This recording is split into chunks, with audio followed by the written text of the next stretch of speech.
ಕೆಜಿಎಫ್ನ ಅಭಿವೃದ್ಧಿಗೆ ಸತತ ನಿರಂತರ ಮಾತೃ ಹೃದಯದಿಂದ ಒಬ್ಬ ನಾಯಕಿಯಾಗಿ ಸದಾ ಶ್ರಮಿಸುತ್ತಿರುವಂತಹ ನಮ್ಮ ಮೇಡಮ್ ಅವರು 77ನೇ ಗಣರಾಜ್ಯೋತ್ಸವವನ್ನು ಕೆಜಿಎಫ್ ಕ್ಷೇತ್ರದಲ್ಲಿ ಬಹಳ ಹೆಮ್ಮೆಯಿಂದ ಆಚರಿಸ್ತಾ ಇದ್ದೀವಿ. ಆ ಕಾರ್ಯಕ್ರಮಕ್ಕೆ ಗಣ್ಯರು, ಶಾಲಾ ಮಕ್ಕಳು, ಪರೇಡ್ನಲ್ಲಿ ಭಾಗವಹಿಸಿದ ಶಿಸ್ತಿನ ಶಾಲಾ ವಿದ್ಯಾರ್ಥಿಗಳು, ಅವರ ಪೋಷಕರು, ಅವರನ್ನು ತಿದ್ದಿ ಭಾಗವಹಿಸಲು ಸಹಕರಿಸಿದ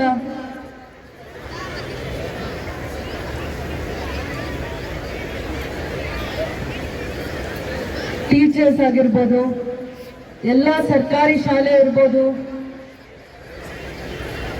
ಶಾಲೆಗಳಿಂದ ಬಂದಿರುವಂತಹ ಶಿಸ್ತಿನ ಶಾಲಾ ಶಿಕ್ಷಕರು, ಶಿಕ್ಷಕಿಯರಿಗೂ ಕೂಡ 77ನೇ ಗಣರಾಜ್ಯೋತ್ಸವ ದಿನಾಚರಣೆಯ ಶುಭಾಶಯಗಳನ್ನು ಕೋರುತ್ತಾ ಗಣರಾಜ್ಯೋತ್ಸವದ ಧ್ವಜಾರೋಹಣವನ್ನು ಯಶಸ್ವಿಯಾಗಿ ನೆರವೇರಿಸಿದ ನಮ್ಮ ಜಿಲ್ಲಾ ಪೊಲೀಸ್ ವರಿಷ್ಠಾಧಿಕಾರಿಗಳಾಗಿರುವಂತಹ ಶಿವಾಂಶು ರಜಪೂತ್ ಅವರಿಗೆ ಧನ್ಯವಾದಗಳನ್ನು ಹೇಳುತ್ತಾ, ವೇದಿಕೆಯಲ್ಲಿರುವ ನಗರಸಭೆ ಆಯುಕ್ತರಿಗೂ, ಪಂಚಾಯಿತಿಯ ಇಒ ಅವರಿಗೂ, ಕೆಜಿಎಫ್ ಡೆವಲಪ್ಮೆಂಟ್ ಅಥಾರಿಟಿಯ ಶ್ರೀನಿವಾಸ್ ಅವರಿಗೂ ಮತ್ತೆ ಎಲ್ಲ ಇಲಾಖೆಯ ಅಧಿಕಾರಿಗಳಿಗೂ ಹೃದಯಪೂರ್ವಕವಾದ ಧನ್ಯವಾದಗಳನ್ನು ಅರ್ಪಿಸುತ್ತಾ, ಗಣರಾಜ್ಯೋತ್ಸವದ ಹೆಮ್ಮೆ, ಹಿರಿಮೆ ಮತ್ತು ನಮ್ಮ ಸ್ವತಂತ್ರ ಹೋರಾಟಗಾರರ ತ್ಯಾಗ, ಪೂರ್ವಿಕರ ದೇಶ ಪ್ರೇಮ, ಗಣರಾಜ್ಯೋತ್ಸವ ಅಂದರೆ ಪ್ರಗತಿಯ ದಾರಿಯಲ್ಲಿ ನಮ್ಮ ದೇಶ ಗಮನಾರ್ಹ ಸಾಧನೆಯನ್ನು ಮತ್ತು ಸವಾಲುಗಳನ್ನು ಎದುರಿಸುತ್ತಾ ಬಂದಿದೆ. ಸಂವಿಧಾನದ ಸಾಧನೆಯನ್ನು ನಾವು ಮರುಕಳಿಸುವಂತಹ ದಿನ. ಸಂವಿಧಾನ ದೇಶಕ್ಕೆ ಕೊಡುಗೆಯಾಗಿದೆ, ಪ್ರಗತಿಯಾಗಿದೆ. ಆದರೂ ಕೂಡ ಇನ್ನೂ ಸಮಸ್ಯೆಗಳ ಸಂಕೋಲೆಯನ್ನು ಸಿಲುಕಿದ್ದೇವೆ ಎಂದರೂ ಕೂಡ ತಪ್ಪಾಗ್ಲಿಕ್ಕಾಗಲ್ಲ. ಸಂವಿಧಾನವನ್ನ ಮಹನೀಯರು ಕೂಡ ಬಹಳ ಪ್ರಯತ್ನದಿಂದ ಅಪಾರವಾದ ಕೊಡುಗೆಯನ್ನ ದೇಶಕ್ಕೆ, ರಿಟರ್ನ್ ಕಾನ್ಸ್ಟಿಟ್ಯೂಷನ್ ಎಲ್ಲಾದ್ರೂ ಇದೆ ಅಂದ್ರೆ ನಮ್ಮ ಇಷ್ಟು ವರ್ಲ್ಡ್ ಡೆವಲಪ್ಡ್ ಕಂಟ್ರೀಸ್ ಅಲ್ಲಿ ಬರೀ ಭಾರತ ದೇಶದಲ್ಲಿ ಮಾತ್ರ ನಾವು ರಿಟರ್ನ್ ಕಾನ್ಸ್ಟಿಟ್ಯೂಷನ್ ನೋಡ್ಲಿಕ್ಕಾಗತ್ತೆ. ಅದನ್ನ ಅರ್ಥ ಮಾಡ್ಕೋಬೇಕು. ಎಷ್ಟು ಶ್ರದ್ಧೆಯಿಂದ ಭಾರತದ ಸಂಸ್ಕೃತಿಗೆ, ವಿಭಿನ್ನತೆಗೆ, ಐಕ್ಯತೆಗೆ ಒಗ್ಗುವಂತಹ ಒಂದು ಸಂವಿಧಾನವನ್ನ ಬರೆದಿದ್ದಾರೆ, ರಚಿಸಿದ್ದಾರೆ ಅಂದ್ರೆ ಎಷ್ಟು ದೂರದೃಷ್ಟಿ ನಮ್ಮ ಪೂರ್ವಿಕರಿಗೆ, ನಮ್ಮ ನಾಯಕರಿಗೆ, ಮಹಾನ್ ನಾಯಕರಿಗೆ ಇತ್ತು ಅನ್ನುವಂತ ವಿಚಾರವನ್ನ ನಾವು ಅರ್ಥ ಮಾಡ್ಕೊಳ್ಬೇಕಾಗತ್ತೆ. ಪ್ರಜಾಪ್ರಭುತ್ವದ ಸಂಸ್ಕೃತಿ, ಮೌಲ್ಯಗಳು, ತತ್ವಗಳನ್ನ ಕಾಪಾಡುವಂತ ಈ ಸಂವಿಧಾನ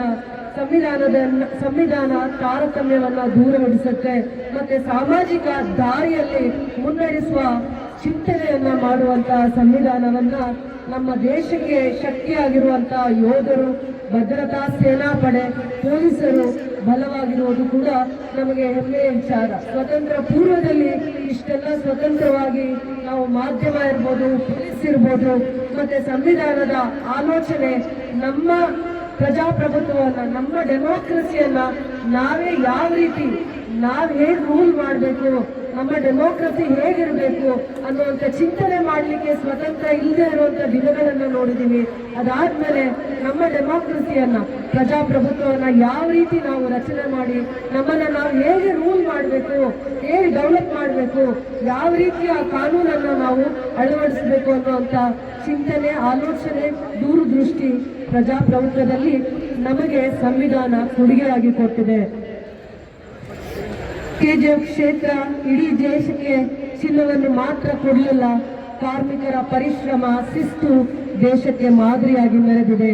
ಇಂದಿನ ವಿದ್ಯಾರ್ಥಿಗಳು ಮತ್ತು ಯುವ ಜನತೆ ದೇಶದ ಪ್ರಗತಿಗೆ, ಜವಾಬ್ದಾರಿಗೆ, ಬೆಳವಣಿಗೆಗೆ, ಮುಂದೆ ಪರಿಶ್ರಮಕ್ಕೆ ನಾಂದಿ ಆಗ್ತಾರೆ. ಇಂದಿನ ವಿದ್ಯಾರ್ಥಿಗಳು, ಇಂದಿನ ಯುವ ಜನತೆ ಭವಿಷ್ಯದ ಪ್ರಜಾಪ್ರಭುತ್ವವನ್ನ ಕಟ್ಟಲಿಕ್ಕೆ, ದೇಶಕ್ಕೆ ಕೊಡುಗೆ ಆಗಲಿಕ್ಕೆ ಆಸ್ತಿ ಆಗ್ತಾರೆ ಅನ್ನುವಂಥ ನಂಬಿಕೆಯಿಂದ ಕೆಜಿಎಫ್ ಕ್ಷೇತ್ರದಲ್ಲಿ ಗುಣಮಟ್ಟದ ಶಿಕ್ಷಣ ಮೂಲ ಉದ್ದೇಶವನ್ನ ಇಟ್ಕೊಂಡು ಕೆಪಿಎಸ್ಸಿ ಶಾಲೆಗಳನ್ನ ಸರ್ಕಾರದಲ್ಲಿ ಮಂಜೂರು ಮಾಡಿಸುವಂಥದ್ರಲ್ಲಿ ಯಶಸ್ವಿಯಾಗಿದ್ದೀವಿ.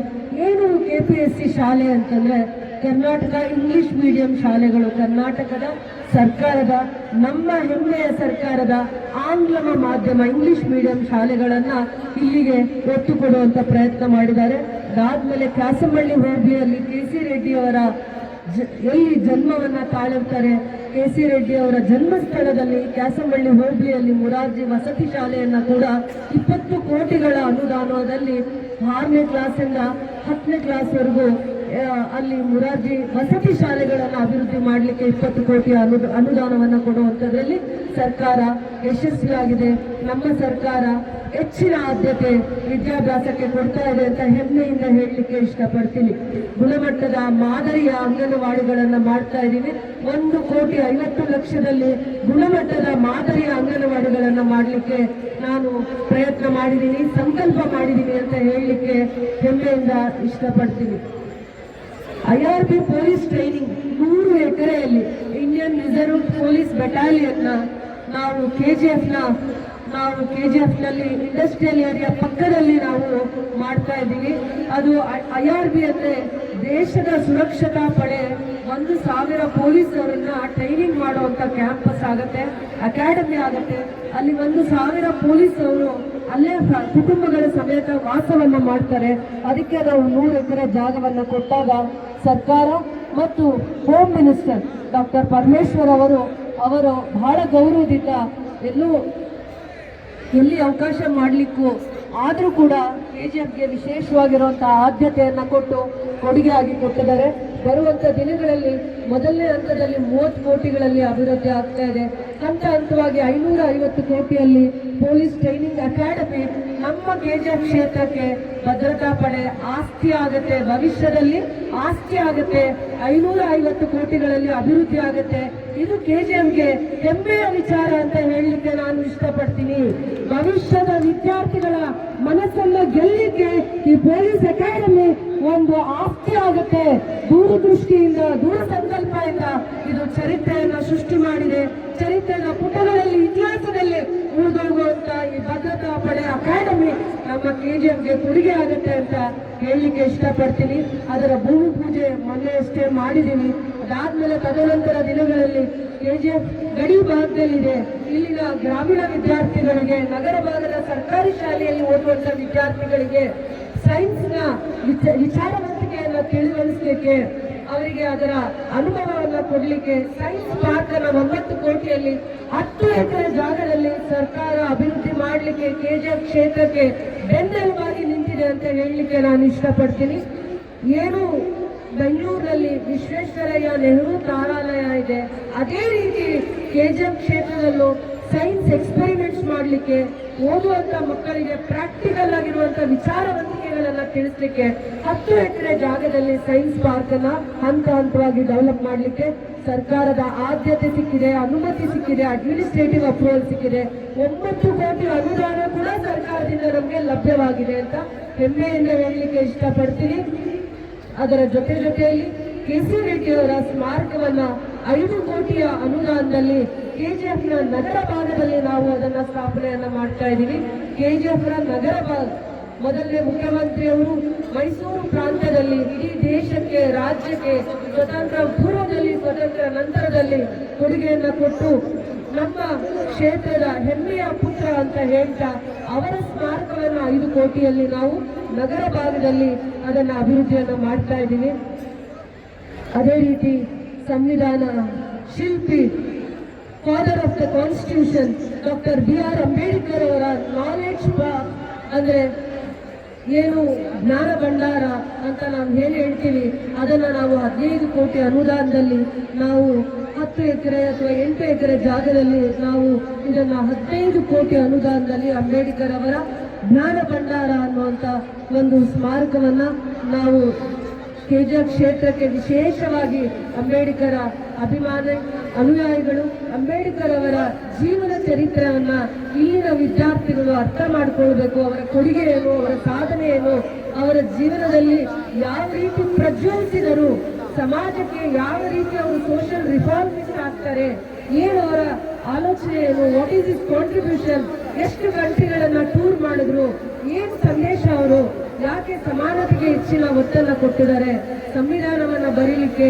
ಸಂವಿಧಾನದ ಒಂದು ಡ್ರಾಫ್ಟಿಂಗ್ ಕಮಿಟಿ ಚೇರ್ಪರ್ಸನ್ ಆಗಲಿಕ್ಕೆ ಯಾಕೆ ಅವರಿಗೆ ಅಷ್ಟು ಅರ್ಹತೆ ಇತ್ತು ಅನ್ನುವಂಥ ವಿಚಾರವನ್ನು ತಿಳಿಬೇಕಂದ್ರೆ ಇಂದಿನ ವಿದ್ಯಾರ್ಥಿಗಳು, ಇಂದಿನ ಮಕ್ಕಳು ಅಲ್ಲಿ ಹೋಗುವಂತ ಪ್ರಯತ್ನ ಮಾಡಿದಾಗ ಅವರ ಜೀವನ ಚರಿತ್ರೆ, ಅವರ ಸಾಧನೆ ಮತ್ತೆ ಅವರು ದೇಶಕ್ಕೆ ತಿಳಿಲಿಕ್ಕೆ ಅವರ ಇಡೀ ಜೀವನ ಚರಿತ್ರೆಯನ್ನ ಮತ್ತೆ ಅವರ ಒಡನಾಟವನ್ನ ಯಾರ್ಯಾರು ಇಷ್ಟಪಟ್ಟರು ಅನ್ನುವಂಥ ಲೈಫ್ ಹಿಸ್ಟ್ರಿ, ಡಿಜಿಟಲ್ ಲೈಬ್ರರಿ ಮತ್ತೆ ರಿಸರ್ಚ್ಗೆ, ಸ್ಕಾಲರ್ಸ್ಗೆ ಹೈಯರ್ ಎಜುಕೇಶನ್ ಮಾಡಲಿಕ್ಕೆ, ಅದರ ಜೊತೆಯಲ್ಲಿ ಬೇರೆ ಕಂಟ್ರಿಯಲ್ಲಿ ಹೋಗಿ ಹೈಯರ್ ಎಜುಕೇಶನ್ಸ್ ಮಾಡಲಿಕ್ಕೆ ಅದು ಮಾಹಿತಿ ಕೇಂದ್ರ ಆಗುತ್ತೆ.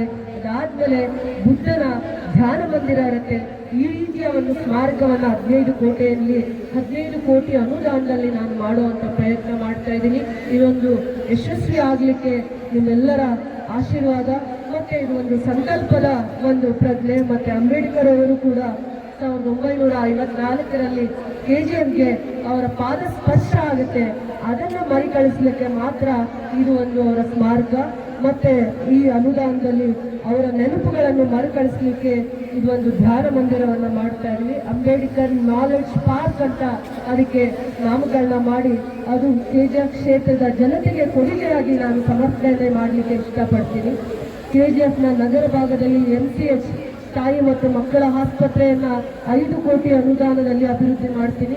ಹಿಂದೆ ಮಹಾರಾಜರು ಕಾಲದಲ್ಲಿ ಕಟ್ಟಿದಂಥ ಕಟ್ಟಡಗಳು ಅದಾದ್ಮೇಲೆ ಹೆಚ್ಚಿನ ಪ್ರಗತಿಯನ್ನ ಕಾಣದೆ ಇವತ್ತು ಕಾರ್ಮಿಕ ಈ ಭಾಗದಲ್ಲಿ KGFನಲ್ಲಿ ಕಾರ್ಮಿಕ ವರ್ಗದವರಿಗೆ ಹೆಚ್ಚಿನ ಉಪಯೋಗ ಆಗ್ತಾ ಇಲ್ಲದೆ ಇದ್ದಿದ್ದನ್ನು ನಾನು ಗಮನಿಸಿ ಅದಕ್ಕೆ ತಾಯಿ ಮತ್ತು ಮಕ್ಕಳ ಆಸ್ಪತ್ರೆಯನ್ನ ಅಪ್ಗ್ರೇಡ್ ಮಾಡಲಿಕ್ಕೆ ಒಳ್ಳೆಯ ಲೇಬರ್ ವಾರ್ಡ್ಸ್, ಅದಾದ್ಮೇಲೆ OT ಮತ್ತೆ ಅವರಿಗೆ ಸುರಕ್ಷಿತವಾಗಿರುವಂತ ಇಂಟೆನ್ಸಿವ್ ಕೇರ್, ಮಕ್ಕಳು ಜಸ್ಟ್ ಬಾರ್ನ್ ಬೇಬೀಸ್ಗೆ ಇಂಟೆನ್ಸಿವ್ ಕೇರ್, ಈ ರೀತಿಯ ಒಂದು ಆರೋಗ್ಯದಲ್ಲಿ ಚೇತರಿಕೆಯನ್ನ ಕಾಣುವಂತ ಒಂದು ಕಟ್ಟಡವನ್ನ ಕಟ್ಟಿ ಮತ್ತೆ ಹೆಚ್ಚಿನ ಡಾಕ್ಟರ್ಸ್ಗೆ ಆದ್ಯತೆಯನ್ನ ಸರ್ಕಾರ ಕೊಟ್ಟಿದ್ದಾರೆ. ನಮ್ಮಲ್ಲಿ ಕ್ಯಾಶುಯಾಲಿಟಿ ಬ್ಲಾಕ್ ಇತ್ತು, ಎಮರ್ಜೆನ್ಸಿ ಬ್ಲಾಕ್ ಇತ್ತು, ಆದರೆ round the clock 24/7 round the clock ಕೂಡ ಕೆಲಸ ಮಾಡ್ತಾ ಇರಲಿಲ್ಲ.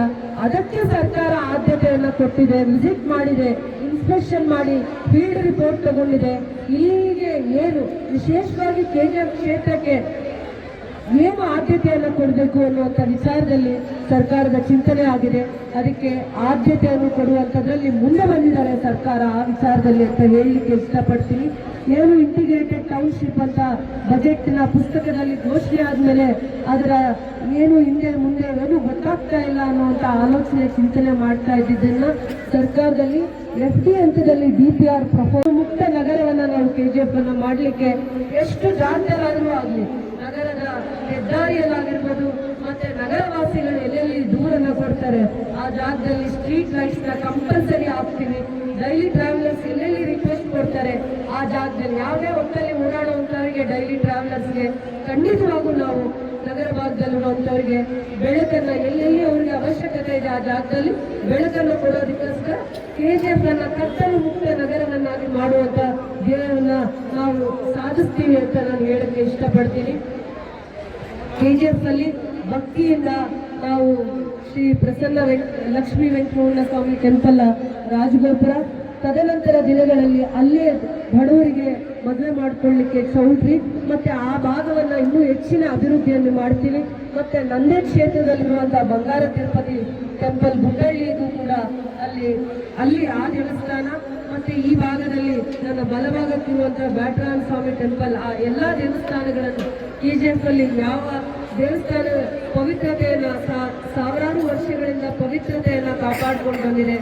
ನಿಮ್ಮೆಲ್ಲರ ಆಶೀರ್ವಾದದಿಂದ ಎಲ್ಲ ದೇವಸ್ಥಾನಗಳ ಅಭಿವೃದ್ಧಿಗೆ ನನ್ನ ಹೆಚ್ಚಿನ ಒತ್ತನ್ನು ಆದ್ಯತೆಯನ್ನು ಕೊಡ್ತೀನಿ ಅಂತ ಈ ಎಲ್ಲರ ಮುಂದೆ ಹೇಳಲಿಕ್ಕೆ ಇಷ್ಟಪಡ್ತೀನಿ.